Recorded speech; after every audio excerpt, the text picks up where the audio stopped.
Hi കൂട്ടുകാരെ, എല്ലാവർക്കും സുജാസ് വേൾഡിലേക്ക് സ്വാഗതം. ഇന്ന് ഞാൻ നിങ്ങളുടെ മുൻപിൽ വന്നിരിക്കുന്നത് ഒരു വെറൈറ്റി ഐറ്റമാണ്. അതായത് എല്ലാവരും അരി ഉഴുന്നും വിട്ട് ഇഡ്ഡലിയും ദോശയൊക്കെ ഉണ്ടാക്കും. എന്നാലും മിക്കവരുടെ അഭിപ്രായം എന്താണെന്ന് ചോദിച്ചാൽ കല്ല് പോലെ ഇരിക്കുന്നു, ഒരു മയമില്ല, ഒരു രുചിയില്ല എന്നൊക്കെയാണ് പറയുന്നത്. ഞാൻ വെറും സിമ്പിളായിട്ടുള്ള കാര്യങ്ങൾ വെച്ചാണ്, അധികം നമുക്ക് കാശ് ചെലവില്ലാത്ത കാര്യങ്ങൾ വെച്ച് മാത്രമാണ് ഇത്രയും സോഫ്റ്റായ ഇഡ്ഡലിയും ദോശയും എങ്ങനെയാണ് ഉണ്ടാക്കുന്നതെന്ന് നിങ്ങളെ ഒന്ന് കാണിക്കാൻ വേണ്ടി വന്നതാണേ. അതിനായിട്ടുണ്ടല്ലോ ഞാൻ റേഷൻ കടയിൽ നിന്ന് നമുക്ക് കിട്ടുന്ന പച്ചരി, ആ പച്ചരിയാണിത്. കണ്ടോ, റേഷൻ കടയിൽ നിന്ന് കിട്ടുന്ന പച്ചരിയാണിത്.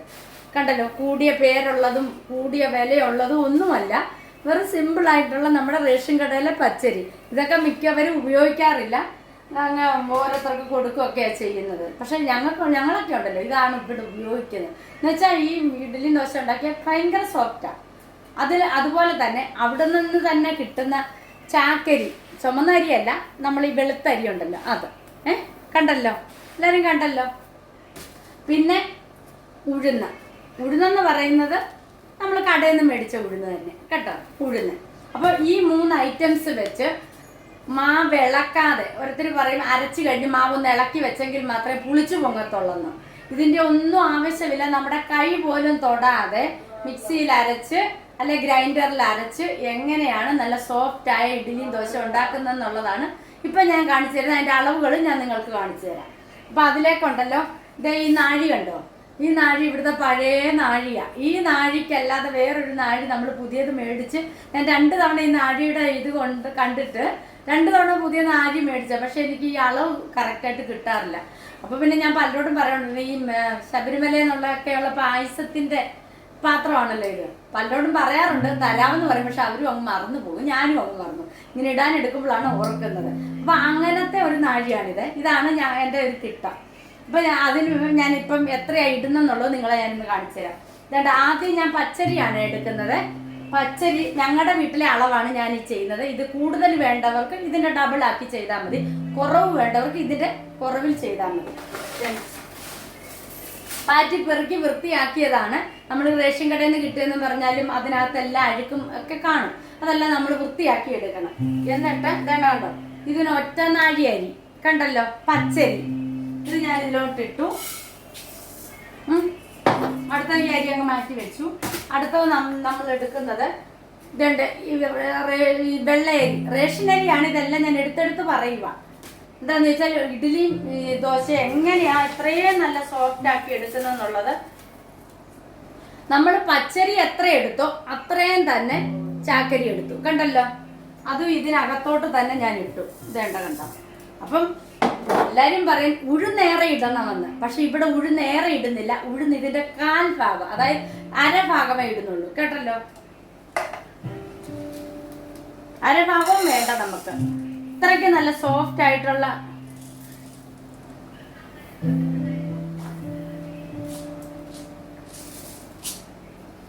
ഉഴുന്ന് കണ്ടല്ലോ, അരഭാഗം പോലും ഇട്ടിട്ടില്ല ഞാൻ. കണ്ടോ, ഈ ഉഴുന്നും ഇതിനകത്തോട്ട് ഇടുക. ഇട്ടല്ലോ, ഇത്രയേ ഉള്ളൂ. ഇത് ഈ അരി ഉഴുന്ന് ഇടുന്നതിൻ്റെ ഒരു പൊരുളെന്ന് പറയുന്നത്. കാരണം ഈ ഇത്രയും സാധനങ്ങൾക്ക് 25 ഇഡ്ഡലി അല്ലെ 25 ദോശ ഇത്ര ഉണ്ടാക്കാം. ഞങ്ങളുടെ വീട്ടിലെ ഒരു ചിട്ടയാണിത്. അപ്പം ഉണ്ടാക്കാം. ഇപ്പം 50 വേണേ ഇതിൻ്റെ ഡബിൾ, അല്ലെ 25 അല്ല 10-12 എണ്ണം വേണേ ഇതിൻ്റെ കുറവ്. ഇപ്പം അളവ് എല്ലാവർക്കും ഒരു ഏകദേശ രൂപം മനസ്സിലായി കാണുമല്ലോ. അപ്പം ഇത് നല്ലതുപോലെ ഒന്ന് കഴുകിയിട്ട്, നല്ലതുപോലെ അതായത് നമ്മൾ അരയ്ക്കാൻ നേരം ശരിക്കും കഴുകുന്നില്ല, ഇപ്പം തന്നെ നല്ലവണ്ണം കഴുകിയിട്ട് വെള്ളം ഒഴിച്ച് ഇട്ടേക്കുക. വൈകിട്ട് അരയ്ക്കുന്ന സമയത്ത് ഇനി ബാക്കി ഞാൻ നിങ്ങളെ കാണിച്ചു തരാം. അതുകൊണ്ട് അപ്പം ഞാൻ വൃത്തിയായിട്ട് കഴുകി കൊണ്ടുവന്നിട്ടുണ്ട്. കണ്ടല്ലോ, ഒരു ഉഴുന്ന് സെപ്പറേറ്റ് ഇടണ്ട, ചോറ് അരയ്ക്കണ്ട, ഒന്നും വേണ്ട.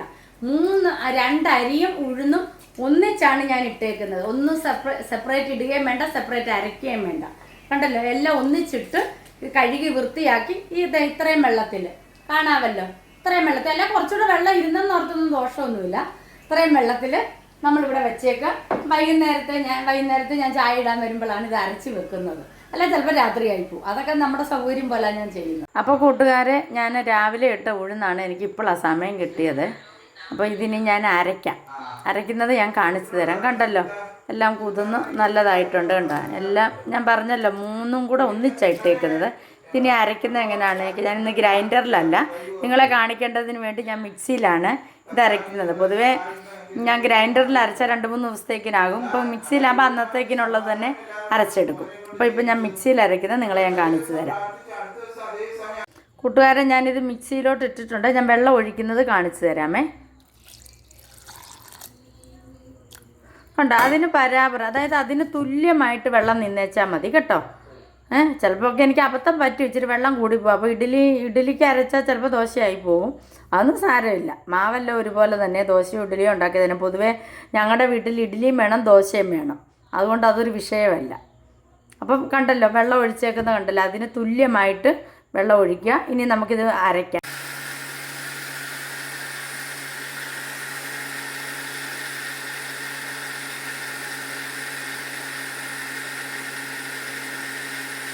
ഒറ്റ ജാറിനകത്തുള്ള അരിയേ ഉള്ളൂ എനിക്ക്. അത് ഒറ്റ ട്രിപ്പ് കൊണ്ട് അരച്ചു വന്നെടുക്കും. ഇതിനകത്ത് ഞാൻ ഇളക്കുകയോ എടുക്കുകയോ ഒന്നും ചെയ്യത്തില്ല. കൈയും ഇടത്തില്ല, തവിയും ഇടത്തില്ല. കാണിച്ചു തരാം.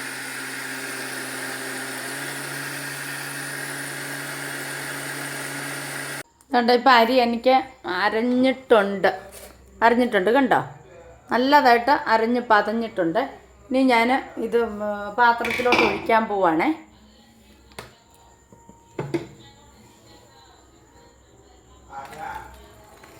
കണ്ടോ,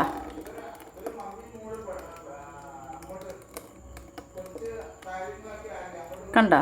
ഇനി ഞാൻ ഇതിനകത്ത് കൈയൊന്നും ഇട്ടല്ല ഇത് കംപ്ലീറ്റ് ചെയ്യുന്നത്.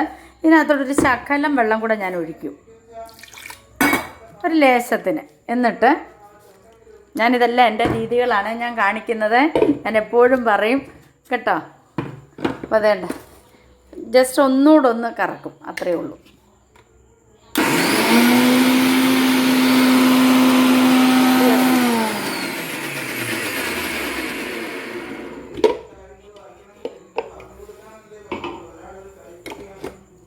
വേണ്ട, കണ്ടല്ലോ, ഇതിനകത്തുള്ള മാവെല്ലാം ഇങ്ങനെ വന്നു.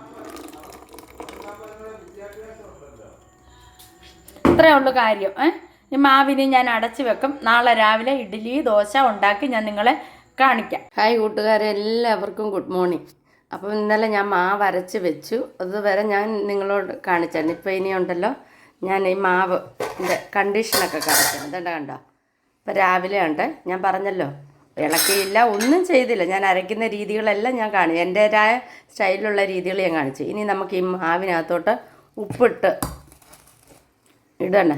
നോക്കിയേ, എത്ര സോഫ്റ്റാണ് മാവ് തന്നെ, കണ്ട. ഇതിനകത്തോട്ട് നമുക്ക് ഉപ്പിട്ട് ഇളക്കാം. ഇതിലേക്ക് ആവശ്യമുള്ള ഉപ്പ് ഞാൻ ഇടുകയാണ്. ഉപ്പിട്ടിട്ടുണ്ട്. ഇനി നമുക്ക് നല്ലതായിട്ട് അങ്ങ് ഇളക്കാം.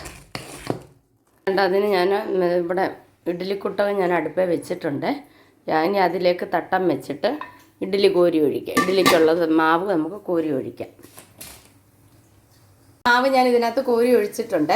ഇനി ഇഡ്ഡലി വേവാറായിട്ടുണ്ട്. ഞാൻ പറഞ്ഞല്ലോ, ഒരു 20-25 ഇഡ്ഡലിക്കുള്ള മാവാണ് എടുത്തത്. ഇനി ബാക്കിയുള്ള മാവ് അതുണ്ടോ, ഒരു 3 ദോശയ്ക്ക് കാണും, അത്രയേ ഉള്ളൂ.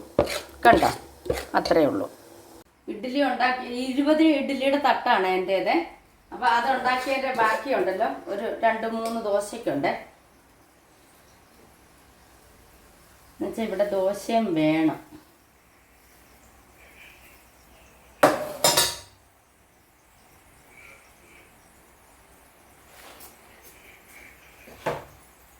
നല്ല സോഫ്റ്റായ ദോശയാണ്. ഞാൻ പറഞ്ഞല്ലോ, നിങ്ങളെല്ലാവരും ഇതൊന്ന് ട്രൈ ചെയ്ത് നോക്കണം. നമുക്ക് ഒത്തിരി ചിലവുകളില്ലാതെ നല്ല അടിപൊളി ദോശ, നല്ല മയത്തിൽ നല്ല സ്പോഞ്ച് പോലുള്ള ദോശ ഇഡ്ഡലി തിന്നാൻ പറ്റും. അതിൻ്റെ ബാക്കി 3 ദോശയ്ക്കൂടെ ഉണ്ടായിരുന്നു. അപ്പം ഞാൻ പറഞ്ഞ അളവ് വെച്ച് കറക്റ്റാണല്ലോ. അപ്പോൾ ഈ രീതിയിൽ നിങ്ങൾ ഒന്ന് ട്രൈ ചെയ്ത് നോക്കണം. ഈ അളവിൽ ഞാൻ പറഞ്ഞല്ലോ, ഇപ്പം കൂട്ടണമെങ്കിൽ ഈ അരിയുടെ ഈ എടുത്ത അളവിൻ്റെ ഡബിൾ ആക്കുക, കുറയ്ക്കണം, ഇതിന് കുറച്ചെടുക്കുക. ഇഡ്ഡലിയുടെയും ദോശയുടെയും കൂടെ കഴിക്കാനാണ് ഞാൻ സമ്മന്തിയാണ് ഉണ്ടാക്കുന്നത്, തേങ്ങാ സമ്മന്തി. അപ്പോൾ അതിന് മുളക് പൊടിയല്ല, ഞാൻ മുളകാണ് ഇടാറുള്ളത്. മുളകും ഇഞ്ചിയും ചുവന്നുള്ളിയും എല്ലാം ഇട്ട് അരച്ച് കടുവറുത്ത് ഇഡ്ഡലി ദോശയൊക്കെ തിന്നാനാണ്. അപ്പോൾ കൂട്ടുകാരെ ഇതാണ്ട് ഇഡ്ഡലി ഇഡ്ഡലി കണ്ടോ, നല്ല സോഫ്റ്റ് ആയിട്ടുള്ള ഇഡ്ഡലി കണ്ടല്ലോ. നല്ല ടേസ്റ്റാണ് കഴിക്കാൻ. പിന്നെ ഇച്ചിരി ടേസ്റ്റ് കൂടാൻ വേണം ഈ അരയ്ക്കുന്നതിനകത്ത് 5-6 ഉലുവ ഇടുന്നത് നല്ലതാണ്. ഞാനിതൊന്നും ഇടാറില്ല, അതും ഇടുന്നത് നല്ലതാണ് കേട്ടോ, ഒരു ടേസ്റ്റ് ഒന്നുകൂടെ കൂടുതൽ. അപ്പം ഇങ്ങനെ നിങ്ങളും ഒന്ന് ട്രൈ ചെയ്ത് നോക്കുക. വീഡിയോ ഇഷ്ടമായെങ്കിൽ ലൈക്ക് ചെയ്യുവാനും ഷെയർ ചെയ്യുവാനും മറക്കരുത്. അടുത്ത വീഡിയോയുമായിട്ട് വരുന്നത് വരേക്കും എല്ലാവർക്കും വണക്കം.